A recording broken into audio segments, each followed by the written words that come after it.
कहते हैं कि जिसकी जो आदत हो जाती है, जिसका जो स्वभाव हो जाता है, उसे आप कितना भी बदलना चाहें, उसको बदल नहीं सकते। गांव की भाषा में एक कहावत है कि कुत्ते की पूंछ को कितना भी आप सीधा करना चाहें, पर वो कभी सीधी नहीं हो सकती है।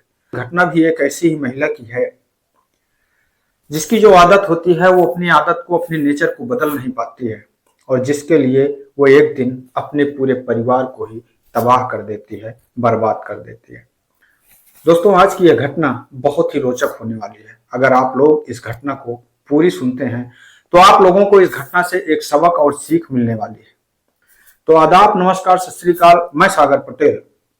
दोस्तों, मेरे इस चैनल सागर सफर क्राइम स्टोरी में आप लोगों का तहे दिल से स्वागत है, और मैं ये कामना करता हूं, आप लोगों के लिए यह प्रार्थना करता हूं, यह उम्मीद करता हूं कि मेरी जितने भी यूट्यूब फैमिली के जितने भी सदस्य हैं, वो सारे सदस्य बहुत ही अच्छे होंगे, होंगे और सुखद होंगे। दोस्तों, कहानी शुरू करें उससे पहले आप लोगों से एक छोटा सा निवेदन करना चाहेंगे कि अगर आप लोग मेरे इस चैनल पर पहली बार विजिट कर रहे हैं, या फिर अभी तक आप लोगों ने मेरे इस चैनल को सब्सक्राइब नहीं किया है, तो मेरे इस चैनल को सब्सक्राइब कर बेल आइकन को जरूर दबाएं। और अगर आप लोगों को यह घटना, ये कहानी अच्छी लगे तो इसे एक लाइक शेयर कर कमेंट बॉक्स में अपनी राय हमें जरूर दें। दरअसल दोस्तों, आज की जो घटना है, आज की जो कहानी है, इस कहानी की शुरुआत होती है इंदौर से। इंदौर में एक शेखर नाम का व्यक्ति, एक शेखर नाम का लड़का जो अपनी माता सावित्री के साथ विवाह करता है। दोस्तों, इस कहानी के जितने भी पात्र हैं, उन सारे लोगों के नाम बदले हुए हैं। शेखर जो अपनी माता सावित्री के साथ में रहा करता है, शेखर के पास में पैसे रुपए की कोई कमी नहीं होती। शेखर के पास में करोड़ों रुपए का व्यापार होता है, करोड़ों रुपए का बिजनेस होता है।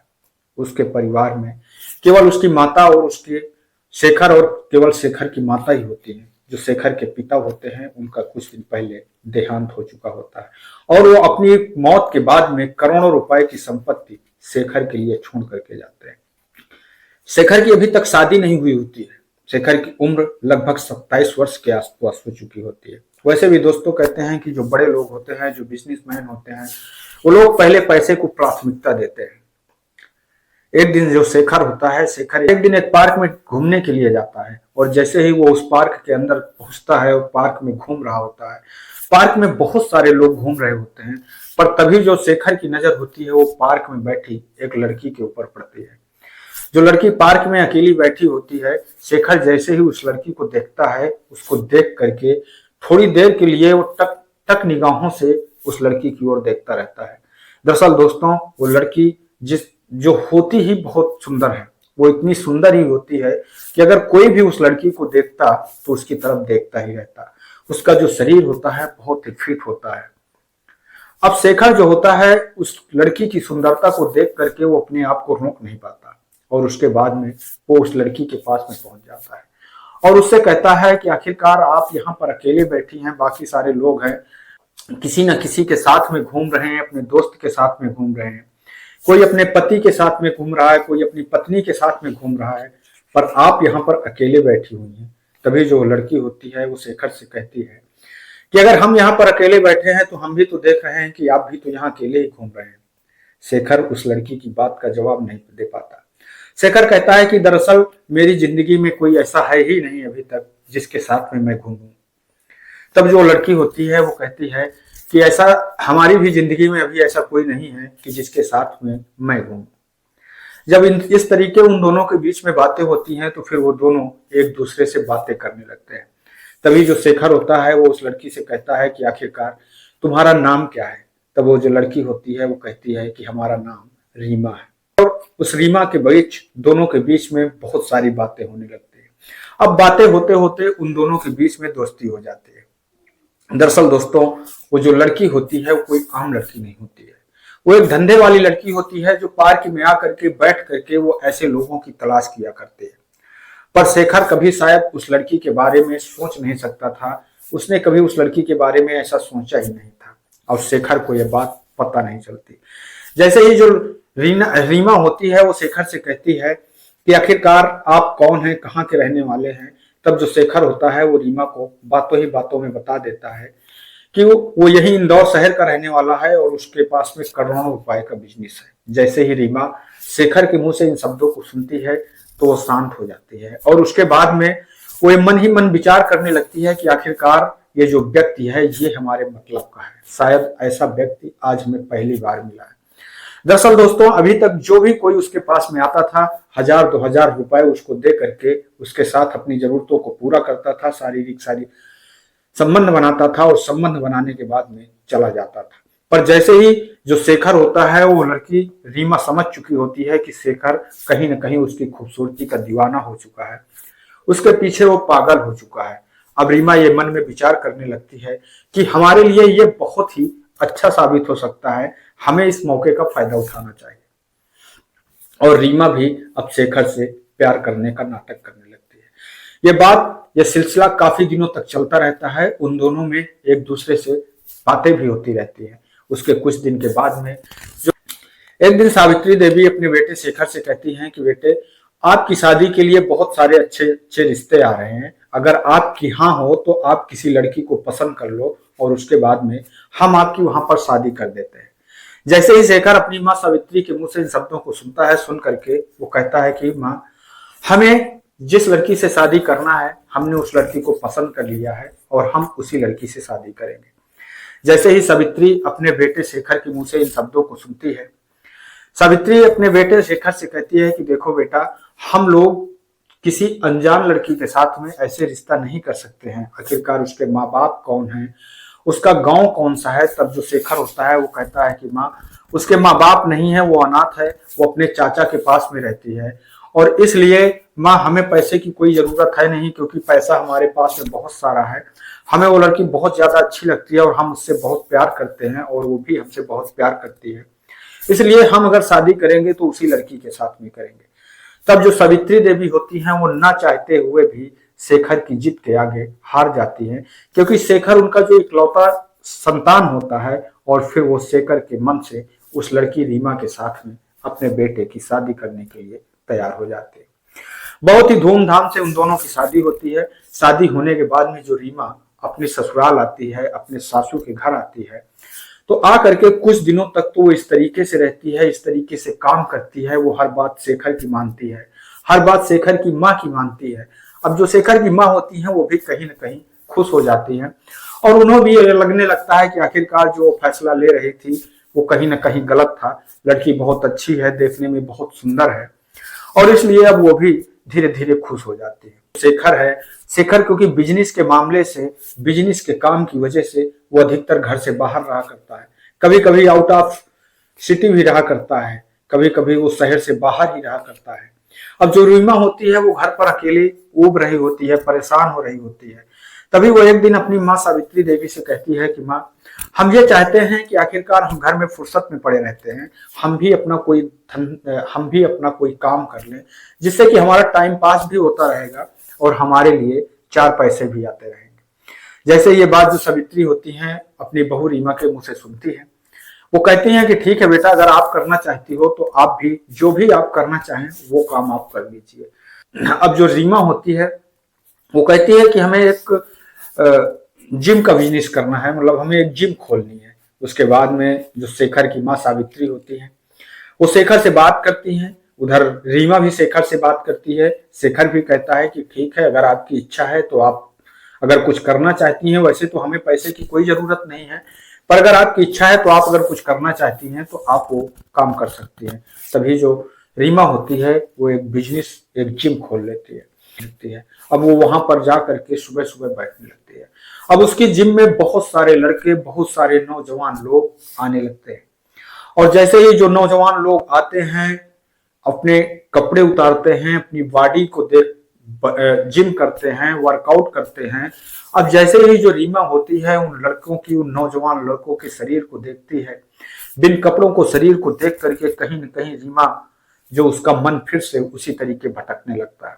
अब वो ऐसे कई सारे लड़कों को अपने प्रेम जाल में फंसा लेती है और रीमा भी देखने में जो इतनी सुंदर ही होती है कि जो लड़का भी उसको देखता था वो देख करके उसको देखता ही रहता था।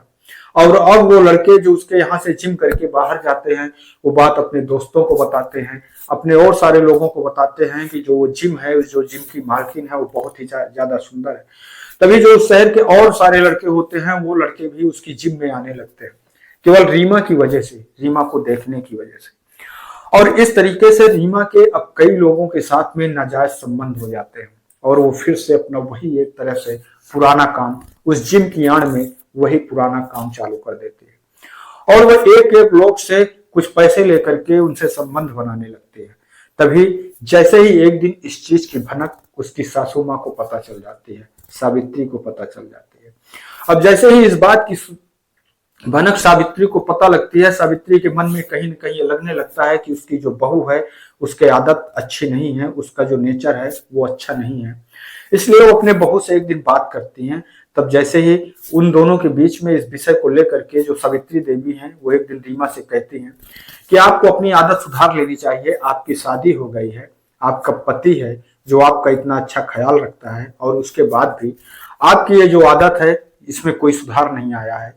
जैसे ही रीमा इस बात को सावित्री के मुंह से सुनती है, रीमा को गुस्सा आ जाता है और फिर रीमा के मन में कहीं ना कहीं उठने लगता है कि अगर हमने सावित्री को यह रास्ते से नहीं हटाया तो अगर इसने ये बात रीमा शेखर को बता दी तो जितने भी हमारे काम हैं वो सारे बिगड़ जाएंगे, जो हमने सोचा है प्लान है वो भी सारा खत्म हो जाएगा। और उसके बाद में फिर वो एक दिन जो घर की सीढ़ियां होती हैं उन सीढ़ियों में तेल डाल देती है। तेलत्री देवी उन सीढ़ियों से जब उनका तेल में पैर फिसलता है तो उन सीढ़ियों से गिर जाती हैं और गिरने के बाद में वो बेहोश हो जाती हैं। उनके सर से बहुत तेज खून बहने लगता है।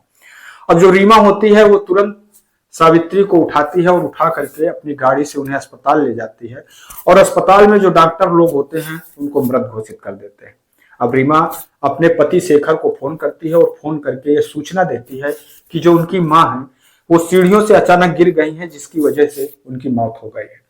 शेखर, जिसे अपनी पत्नी के बारे में कुछ नहीं पता होता है, वो अपनी पत्नी रीमा की बातों को मान लेता है और उसके बाद में वो अपनी माँ का अंतिम संस्कार कर देता है। उसके बाद जैसे ही कुछ दिन बीतते हैं, कुछ दिन बीतने के बाद में अब जो रीमा होती है उसको किसी का कोई डर नहीं होता, क्योंकि शेखर जो घर से बाहर रहा करता है, अब जो रीमा होती है जिसके साथ में जब चाहती है तब अपने घर पर लेकर के आती है और उन लोगों के साथ में अपनी जिंदगी को एंजॉय करती है और अपनी जिंदगी के मजे लेती है। तभी उनमें से एक लड़का होता है जिसकी रीमा की बहुत ही गहरी दोस्ती हो जाती है और दोस्ती होने के बाद में अब वो जो लड़का होता है वो रीमा उस लड़के के साथ में इतना ज्यादा खुश होती है, उसको इतना ज्यादा पसंद करने लगती है कि कहीं न कहीं अब उसे शेखर से ही नफरत होने लगती है। और वैसे भी जो रीमा होती है उसे शेखर के पैसों से प्यार होता है, शेखर से नहीं, क्योंकि वो पहले ही जान चुकी होती है कि शेखर एक बहुत बड़ा बिजनेसमैन है। यही सोच करके वो शेखर के साथ में शादी करती है। उसके बाद में वो एक दिन उस लड़के के साथ में प्लान बनाती है और ये सोचती है, उन दोनों की बात होती है कि अगर हम दोनों को एक साथ रहना है और शेखर की जितनी प्रॉपर्टी है उसको हथियाना है, उसको अपने अंडर में करना है, तो इसके लिए हमें शेखर को रास्ते से हटाना पड़ेगा। और तभी जो शेखर एक दिन अपने घर पर आता है और घर में आने के बाद में सो रहा होता है, तभी जो रीमा होती है वो अपने उस दोस्त को फोन कर देती है और वो लड़का आता है और उसके बाद में जब शेखर सो रहा होता है तो शेखर की हत्या कर देते हैं और हत्या करने के बाद में उसकी लाश को ले जाकर के गार्डन में ही दबा देते हैं। और दबाने के बाद जो सुबह होती है, रीमा सुबह पुलिस स्टेशन जाती है और पुलिस स्टेशन जाने के बाद में पुलिस में सूचना देती है कि आखिरकार उसकी पति जो कल से ही गायब हैं, जिनका मोबाइल नहीं लग रहा है, वो काफी परेशान होती है। अब पुलिस, क्योंकि शेखर बहुत पैसे वाला होता है, शहर में उसका नाम होता है, इसलिए जो पुलिस होती है पुलिस तुरंत शेखर की गुमशुदगी की रिपोर्ट दर्ज करती है और तुरंत इस तलाश में लग जाती है कि आखिरकार शेखर है तो है कहां। इधर जो रीमा होती है वो बार बार पुलिस के ऊपर यह दबाव बनाती है कि उसके पति का कुछ अभी तक आप लोगों ने कुछ पता नहीं लगाया है। पुलिस परेशान होती है। पुलिस सबसे पहले जो शेखर का मोबाइल होता है उस मोबाइल की लोकेशन को ट्रेस करती है और जैसे ही वो पुलिस उस शेखर के मोबाइल को लोकेशन को ट्रेस करती है तो जो शेखर के मोबाइल की लोकेशन होती है वो शेखर के घर की होती है। पुलिस यह देख करके भी परेशान होती है कि आखिरकार जो व्यक्ति यहीं घर पर रहा हो और उसके बाद में वो अचानक कहाँ गायब हो गए। अब कहीं न कहीं जो पुलिस का शक होता है वो रीमा के ऊपर भी होता है, पर पुलिस जो रीमा से अभी इस चीज के लिए पुख्ता साबूत नहीं होते, इसलिए वो रीमा से ऐसे सवाल नहीं कर सकते थे। तभी जैसे ही 3-4 दिन का समय होता है, जैसे ही 3-4 दिन का समय बीतता है, तो जो वहां पर जहां पर वो लोग गार्डन के अंदर, बगीचे के अंदर जहां पर शेखर की जो लाश होती है उसको दबाते हैं, वहां से कुछ बदबू आने लगती है।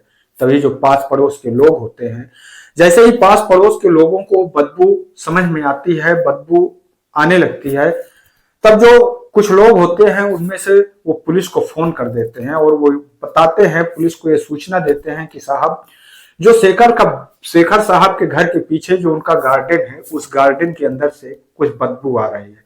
अब पुलिस को जैसे ही ये बात मालूम पड़ती है, पुलिस को पूरा शक रीमा के ऊपर हो जाता है और उसके बाद में जो पुलिस होती है वो रीमा के घर पर आती है और रीमा को अपने साथ थाने लेकर के जाती है। और थाने ले जाने के बाद वो रीमा से पूछताछ करती है। तब जो रीमा होती है वो पहले पुलिस को गुमराह करने की कोशिश करती है और उल्टा वो पुलिस के ऊपर ही दबाव बनाने लगती है और ये कहती है कि आप लोग अभी इतने दिन से मेरे पति का कहीं पता नहीं कर सके हैं और आप लोग उल्टा हमारे ऊपर ब्लेम लगा रहे हैं, हमारे ऊपर ही शक कर रहे हैं। तब जो पुलिस होती है वो रीमा के साथ में सख्ती से पेश आती है और जैसे ही पुलिस रीमा के साथ सख्ती से पेश आती है, अब रीमा टूट जाती है और रीमा ये अपना जुर्म कबूल कर लेती है कि उसने अपने प्रेमी के साथ मिलकर के शेखर की हत्या की है। और वो पुलिस को बताती है कि दरअसल उसने कभी शेखर से प्यार किया ही नहीं। जैसे ही उसकी पहली मुलाकात शेखर से गार्डन के अंदर होती है और उसे पता लगता है कि शेखर जो करोड़ों का मालिक है, वो उसी दिन ये सोच लेती है कि आखिरकार जो हमारे सपने हैं वो शेखर से ही पूरे हो सकते हैं। इसलिए वो शेखर से शादी करती है। पर जैसे ही उसकी जिंदगी में कोई दूसरा लड़का आता है, वो शेखर को भी अपने रास्ते से हटाने के लिए तैयार हो जाती है और वो ये जानती है कि शेखर जिस दिन शेखर उसके रास्ते से हट जाएगा, उसी दिन जो शेखर की प्रॉपर्टी है वो उसके नाम पर आ जाएगी। पर दोस्तों, जो पुलिस होती है वो रीमा को गिरफ्तार करके जेल भेज देती है और उसके साथ साथ जो रीमा का दोस्त होता है उसको भी गिरफ्तार करती है। दोस्तों, इस कहानी से हम लोगों को एक सीख लेनी चाहिए कि हम लोग बिना जान पहचान के, बिना सोचे समझे किसी भी आदमी के साथ में रिलेशन में आ जाते हैं, किसी भी आदमी के साथ में दोस्ती कर लेते हैं। हर काम को बहुत ही सोच समझ के करना चाहिए।